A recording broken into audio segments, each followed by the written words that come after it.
Check, check.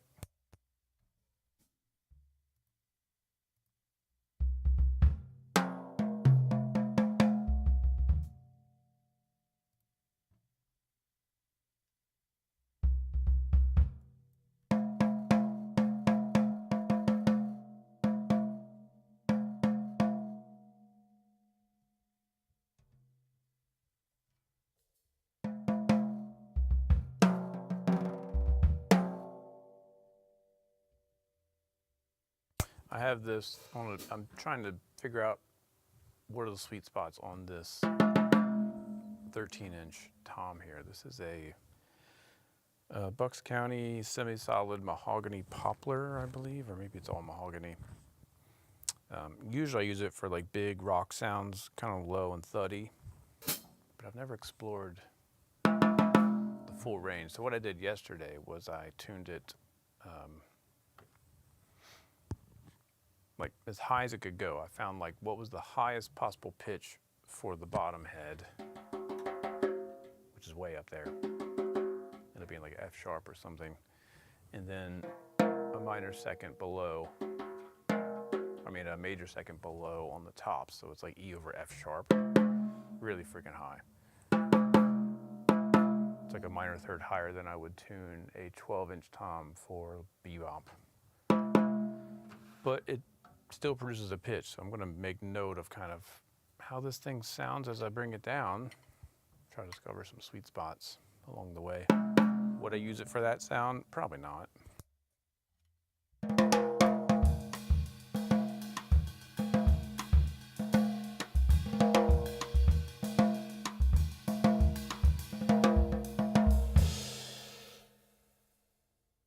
But it does produce a note that high. It's like G sharp, third octave. I want to take the top head down, 1/8 of a turn on each lug. I'm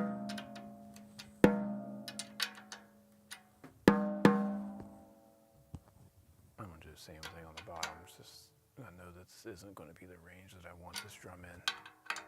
So it should keep it consistent, roughly. I do both sides down like an 1/8. Let's see what happens.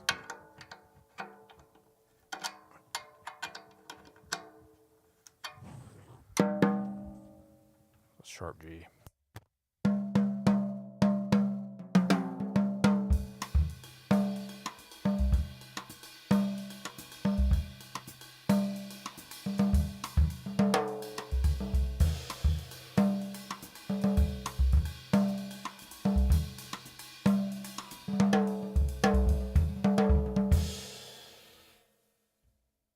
Still above even where I would have a bebop 12.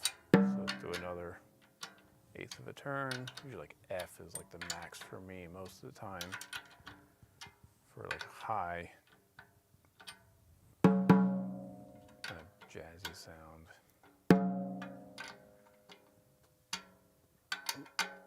Let's see what happens.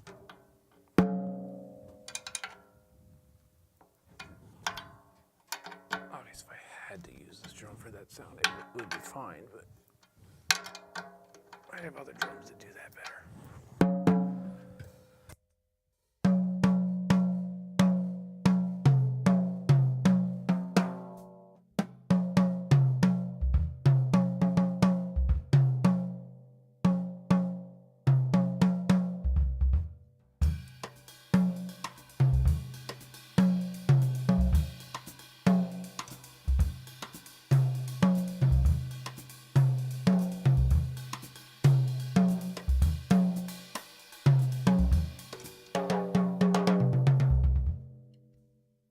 So these are both 13s. This one's rosewood. This one's the rosewood plive shell. This is the semi-solid mahogany. Much heavier drum, much harder wood.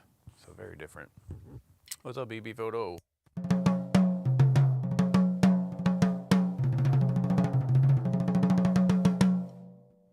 I also have a UV2 on top and a G1 coated on the bottom. So 2-ply head versus G1s on the rosewoods. I mean, I certainly could use that for that sound.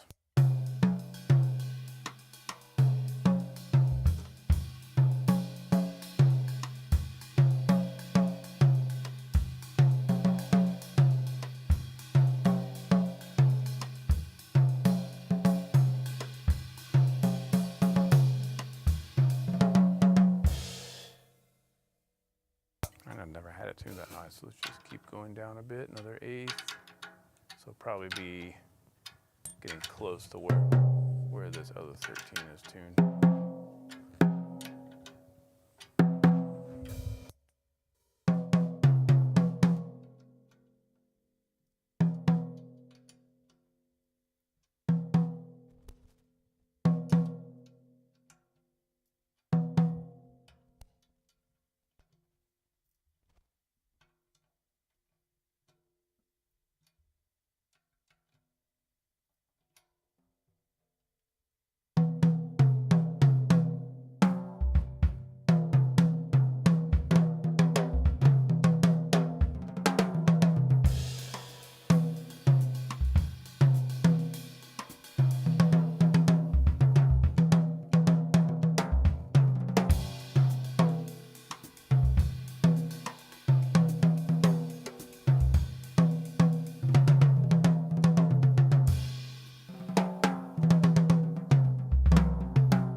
The UV2 is much kind of thuddier, punchier sound.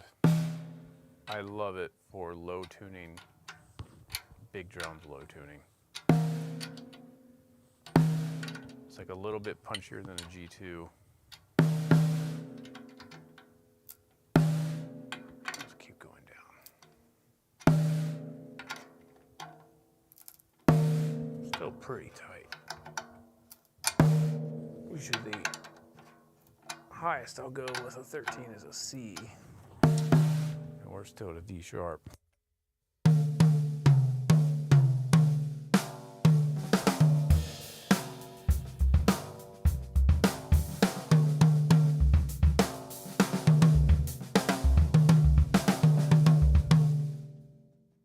It's pretty nice.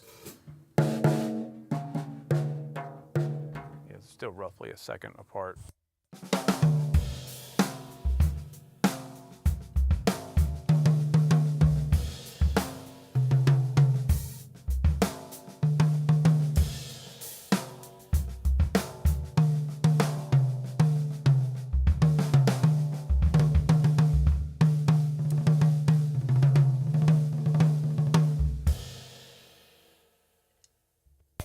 Yeah, they're great on floor toms. I have them on the kit that this drum came from is 13-inch rack tom, 16-inch floor, 18-inch floor. And I have the UV2s on those, and it's like the perfect kind of high fidelity, low rock and roll kind of sound with no muffling. I do have 3.0 hoops on this, which is heavier. It does kind of control things a little bit, but not as much as a die cast.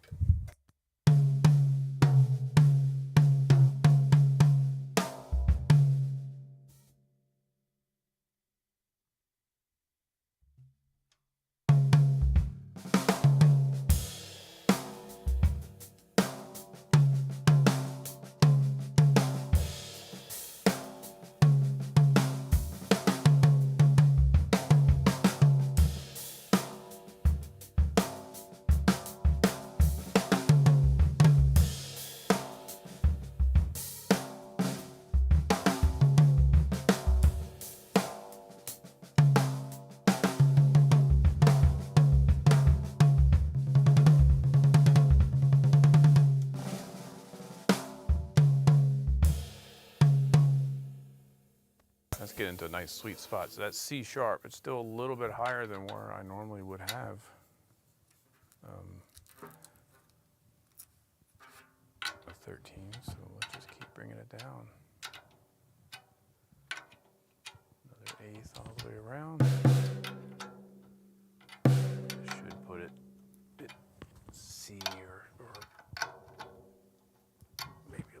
bit under a C. So it needs to be 1/8 of a turn on all the lugs, like a half step.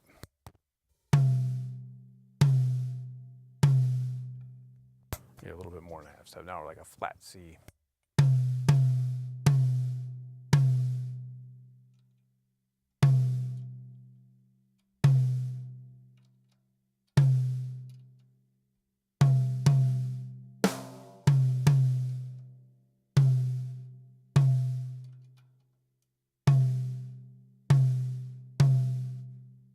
But I dig that. It's a good spot.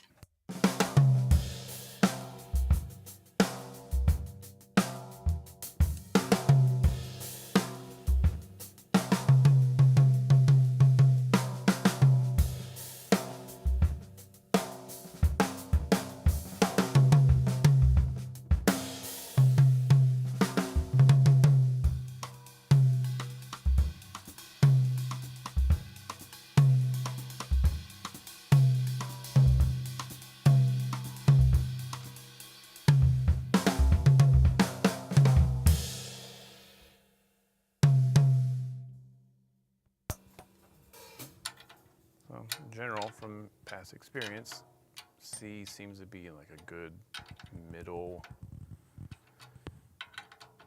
real kind of melodic tone from a 12 or 13-inch tom, and it is correct. So we'll just go down below, see what we get. Should be putting us somewhere in the B flat world.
And that's with one gel on it. Oop.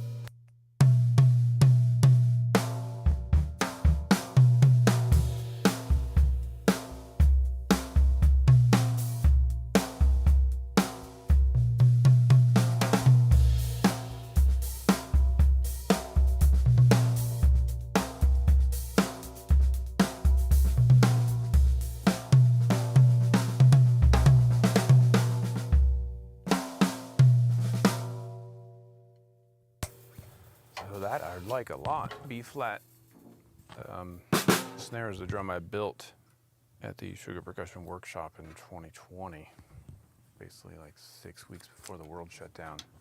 It is yellow Alaskan cedar. One of my favorite drums for the kind of wide open, wild sound.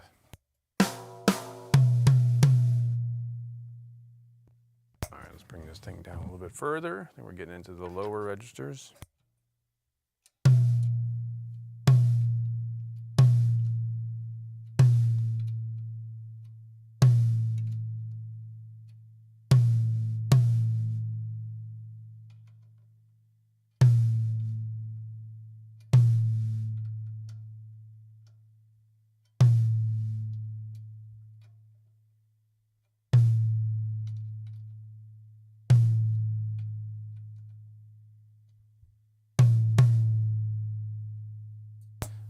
Question, what is my go-to bass drum batter rezo head combo? If it's like I'm going for a punchy kind of do-all sound, EQ4 on the batter side, which is the Evans version of the Power Stroke 3 single ply head with a dampening ring. Either the clear, the frosted, or the UV version of that. It's great. And then front head is the EQ3 which is the same head with a port in it on the front. On this drum, which is a totally different sound, calf tone batter with a felt strip, G1 on the front with nothing.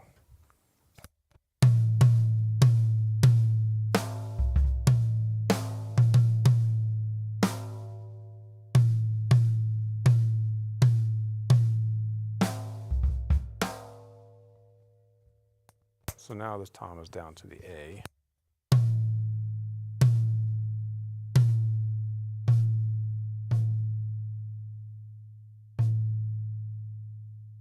With some pitch bend, but generally an A, which is where it lives a lot of times as well.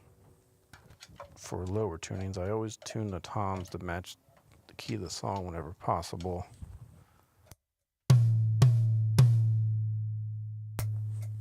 I've generally found there's like a fourth of a range. So C is kind of my high tuning, quote unquote, while still having like a rich, kind of warm sound. The batter is a UV2, the resin is a G1 coated. So 2-ply coated batter, 1-ply coated resin. Yeah, I can tell that the tension rods are getting a little bit loose, so we might lose. I did put a gel on the batter head because it was just ringing forever, which is the good drum will ring forever.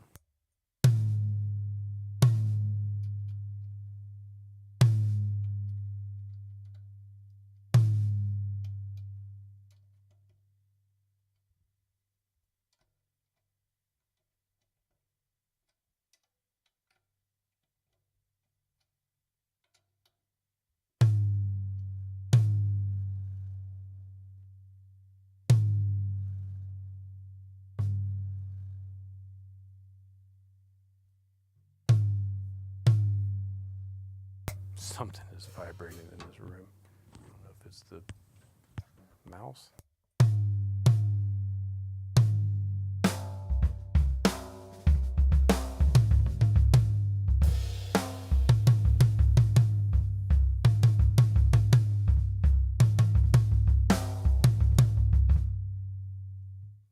So you can hear as it gets lower, it gets kind of thumpier,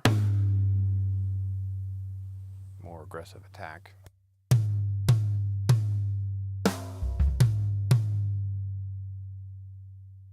But it's still kind of holding together nice, so I want to go down a little bit further.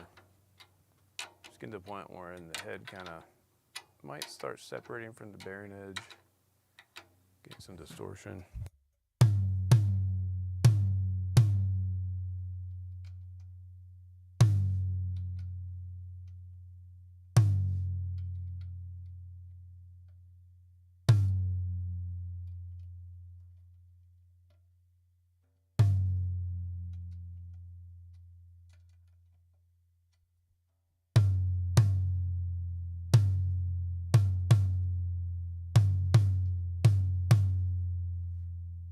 Still sounds cool, but it's getting low. You're gonna hear it starting to go a little crazy. It's probably lower tunings. You got sometimes use more dampening, even on the bottom head.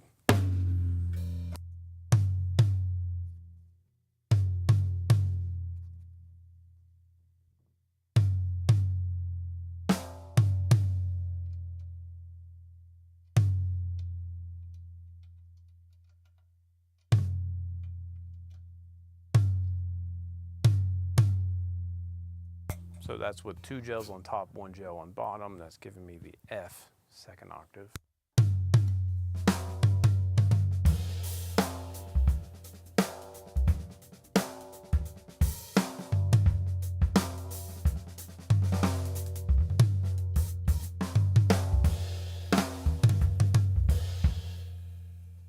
Yeah, I don't know.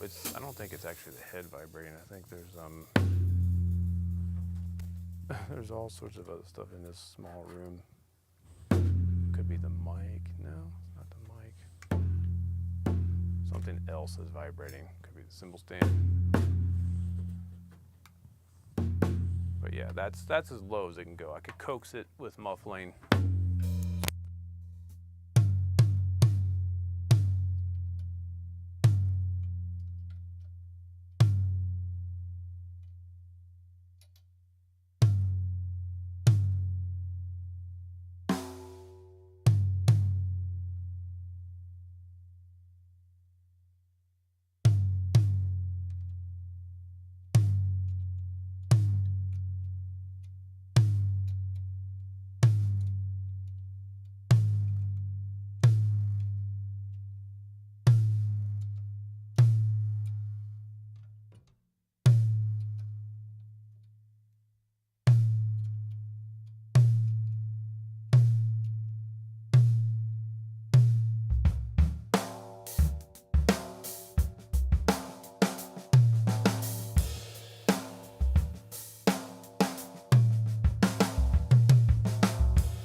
What's up, Adam? Yeah, it's been a while. I've been in deep practicing mode and haven't had anything that I felt like I wanted to stream.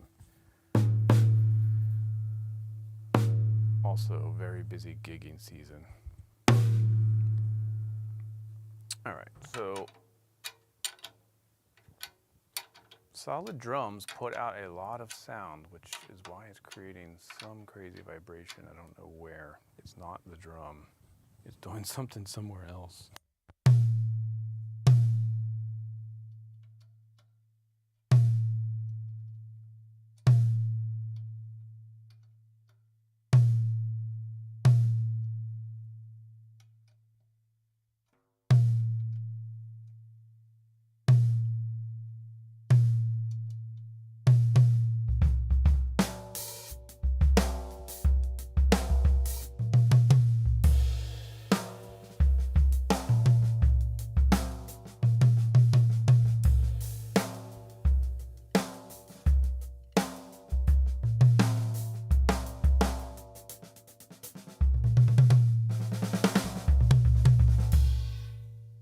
So that's like a good for me, like big, beefy. Let's take these gels off.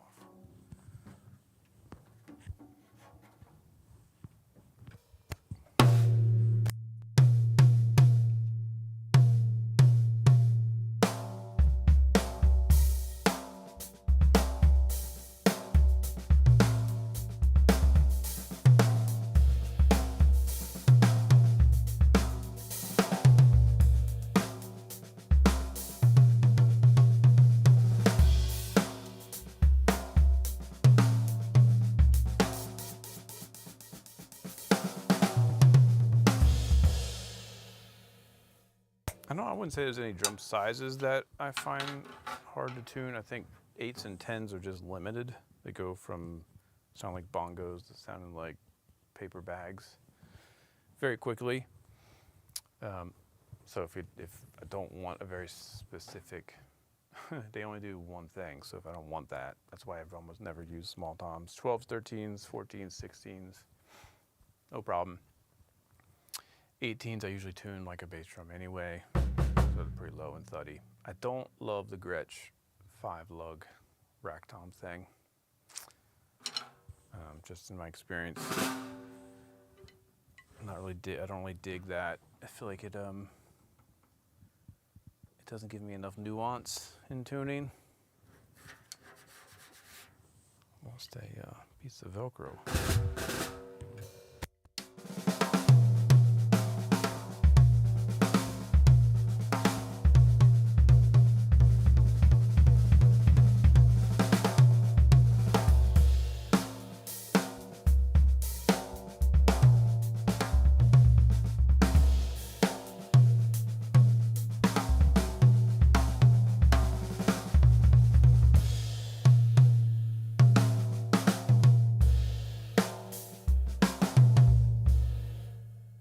Like I like that for like medium low.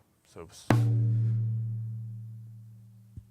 ones end up being B flat to a C. Seems to be where this drum lives the happiest, with some extra range up and down below that, or higher or lower than that.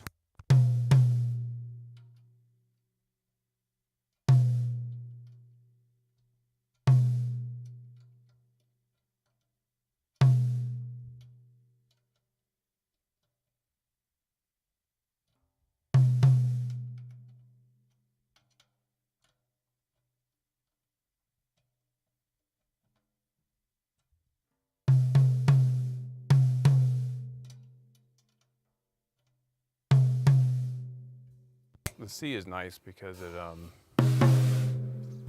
has a shorter sustain.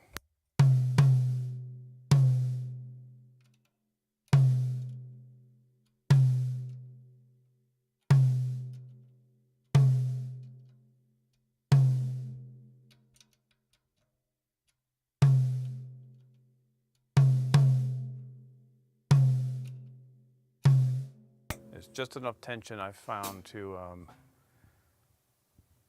shorten the sustain of the head, but still low enough to give a full sound.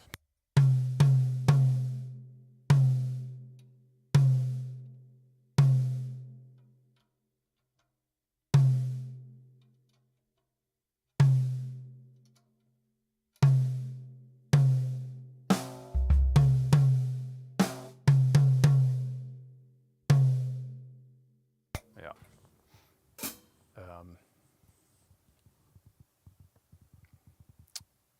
You have 5 toms set up. Geez, yeah, you kind of have to go for thirds, I would guess, with that many toms. I usually go for fourths or octaves. Like if I'm doing just 2 toms, let's say I'm doing a 13 and a 16, it'll probably be octaves C and C, or 12, 16, C and C, sometimes down to a B.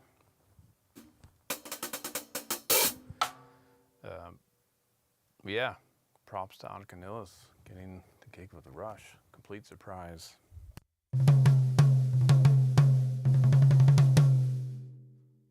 I'm not surprised that she has the gig. I'm surprised they're doing anything, period.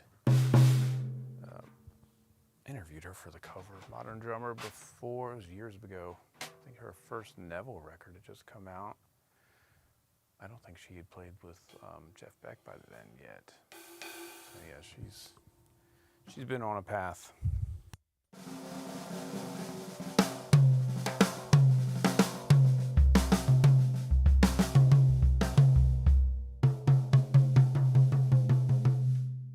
So they're tuned pretty much exactly the same way.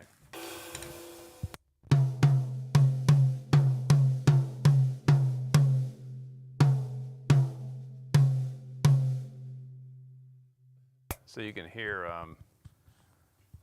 this is rosewood plywood with G1s. This is solid mahogany, thicker shell with UV2s, 3.0 hoops, 2.3. So.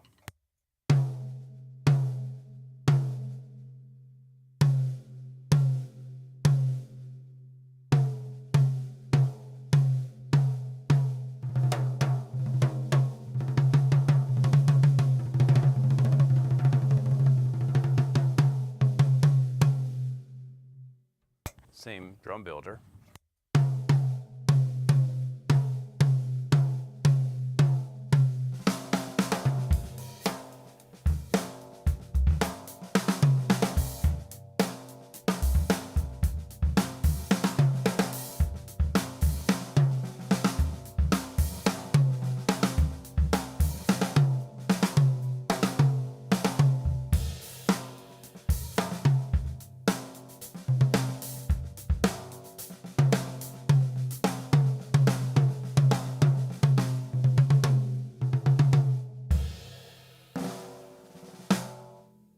Shockingly, not surprisingly, but shockingly consistent. I think if you blindfolded me, I would just be able to tell thicker head, heavier hoop. I don't know that I would say, yeah, it's definitely a softer wood.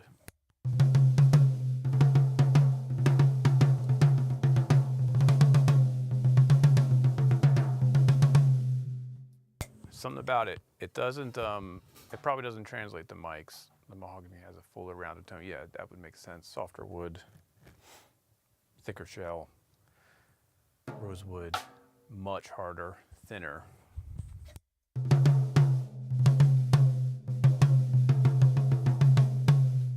But the playing experience is really quite different. The rosewood is lively and it feels like the sound is coming right back at me. The sticks feel like they're kind of bouncing a bit more. The mahogany feels like my sticks are kind of going into the drum more, kind of sinking into the sound, projecting the sound down, and it feels like softer, even though they're the same pitch.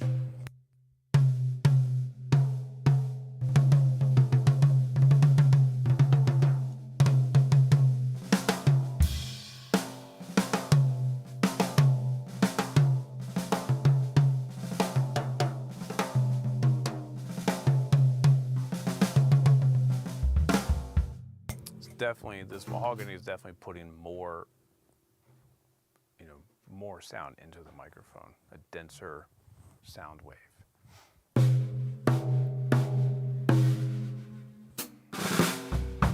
think it's why solid gels are really great for unamplified playing or louder playing. It just puts out a lot more sound. Like I feel like it's shaking the walls in here more than this.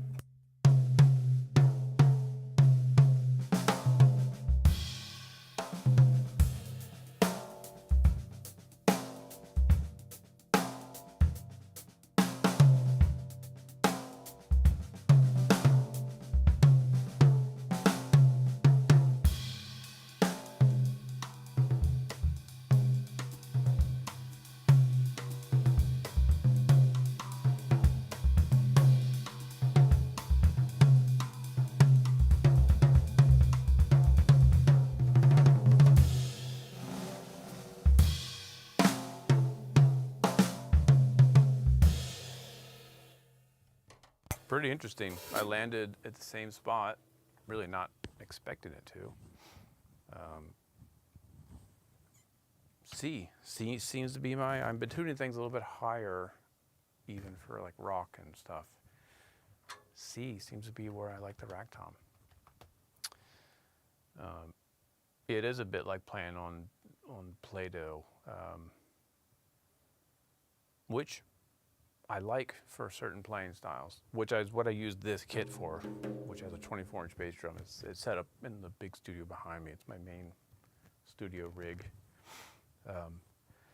13, 16, 18, 24, and when I'm using that kit, I'm digging in. I want to play through the drums, and that kind of softer feel matches that nicely. I don't want a vibrant kind of reboundy feel when I'm digging in using big sticks and trying to get that kind of real meaty sound. So anyway, that's that. Day is almost over. So what I did, which is what I do with every drum when I'm trying to get to know it, I put fresh heads on it. I tune it way up, seat the heads, even everything out. Determine what the highest pitch of the bottom head is when it really is like barely able to get any more note out of it, like where's the highest pitch before it starts to feel like there's danger of breaking a lug or something. Whatever that pitch is, I will do the top head a whole step below that, and that's my interval that I try to maintain, and then I take the whole thing down 1/8 of a turn all the way to the end, and then try to determine where the sweet spots are. What are my thoughts on the importance of having a sealed interior surface on a drum? I have thoughts on drums that are overly lacquered on the inside. It's not good. DW does that a lot. Sonar does that. Anytime there's like a heavy lacquer on the inside, you're going to get that basketball bounce because you just got reflections infinitely bouncing back. Don't like that. I like a rougher interior, either like lightly lacquered or like a satin oil finish or something with some grit in it, like the paint that Gretsch and Ludwig use, Rogers use. Or I'll just scuff up the inside with some sandpaper if the drum is really troubling. I had to do that on my Premier Signia kit back in the day because it was like polyurethane on the inside. Just scuffed it up. So I don't think the inside has to be sealed. I mean, it's like at least oil or something, but not like heavy lacquer. I don't believe that you're going to be missing any high end. What you're going to be gaining is a more balanced frequency response with all that basketball boing, especially on floor toms. So that's usually a remedy. Usually the opposite, too much high end on drums because they're lacquered.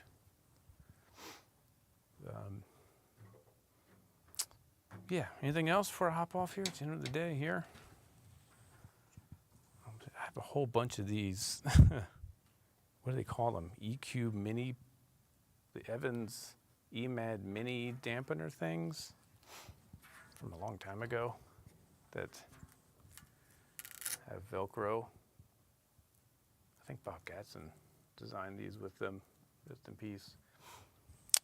But I'm having problems with the sticky part of the Velcro not sticking and flying off, which is what happened on this one. It's supposed to create like a loop. That's supposed to be a more subtle dampening. So far I've been digging it. I just got a bunch of them, so I figured why not use them. But this one's been a real pain in the butt, and it's gone. I don't know where it went. So I don't know that I could recommend using them. I think they're out of production now, but I've got a whole box of them. Yeah, it's gone. Probably stuck to me somewhere. Not very effective if you can't stick it to the head. Yeah, I think they're called EMAD Minis or something like that. Some kooky idea that Bob Gatson had back in the day. He convinced them to try it. So I think this drum just needs a tiny touch of dampening. Not like a full gel or anything.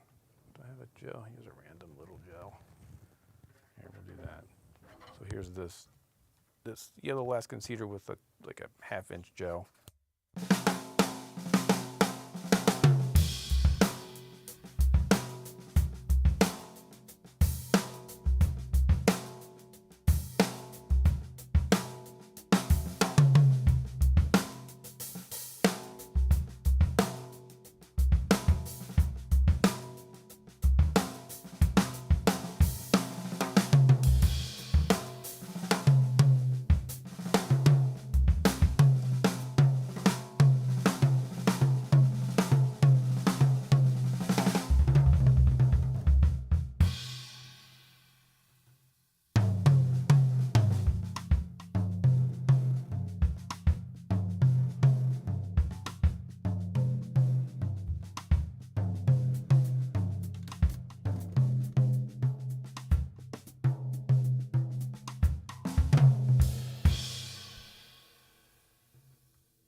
Yeah, so that does it. Just a 1/2 inch round gel, which is what the Velcro, size of the Velcro was. So I have to just get another one, stick it on there. When a tom head sounds flabby or buzzy at a higher tuning, is that usually the bearing edge? This is on at higher tuning. The head might be crappy. The bearing edge could have a dead spot or a flat spot. What's happening most of the time is the drum head and the bearing edge are not consistently marrying, so there's a little air gap in there. You can check the bearing edges, but in a pinch, usually it means the heads are shot, because if they're getting overly, if the center is getting kind of concaved, it's going to create all kinds of craziness. But in a pinch, I'll find whatever lug is buzzing, like say it's that one, I'll tune it up until the buzz goes away, and then I'll detune some of the other ones to try to bring the pitch back down. But that's what's happening. Either the head is overstretched and it's creating wavy surface that's not allowing it to sit flat, or the bearing edge has like a flat spot or a low spot that's not allowing the head to sit. It could also be the collar of the drum head. I play Evans heads. They don't work on every drum. My Premiers are undersized, and that collar just it can't stabilize on those shells. I know that's why Remo and Gretsch are the preferred combo, because the shape of the collar of a Remo, I believe, was originally designed to be the same shape as a Gretsch shell. Other heads will work, but Remo and Gretsch are kind of designed to be together. So yeah, that's a sucky one. House kits, that usually happens when the heads are just beat to crap. We just have to quickly, like, how low can each one go before it gets buzzy, and then I'll do whatever I can to kind of finagle the other ones to be better.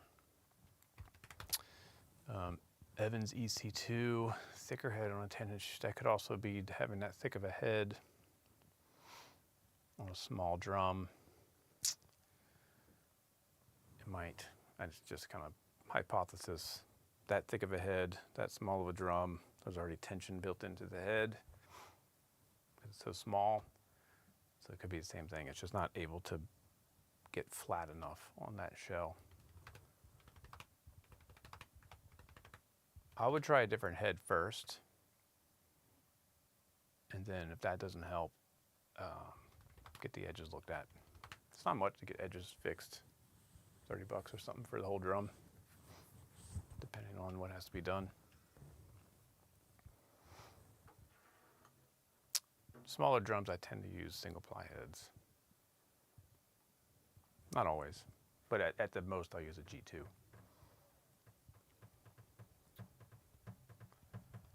I like going single ply for 8, 10, 12, 13s where I could transition to a 2-ply, and then floor toms 2 plies. It's kind of a cool combo. But yeah, that's a bummer. But that's why you find a good drum tech who can do this kind of work for you. Almost nothing coming out of a factory that's not a custom shop is going to have imperfect bearing edges. They just don't have time or the need to be that precise.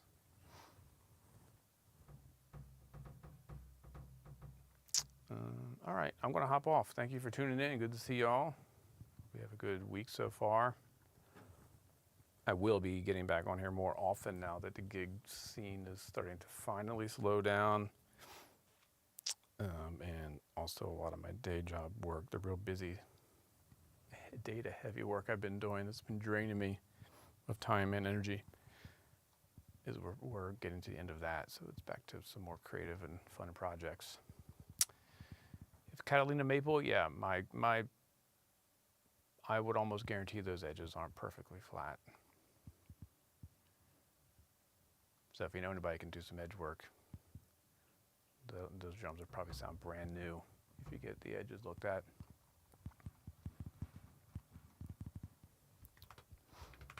Good drums, but those were definitely not having anyone really checking stuff. It's just a certain profile, cut it, out the door.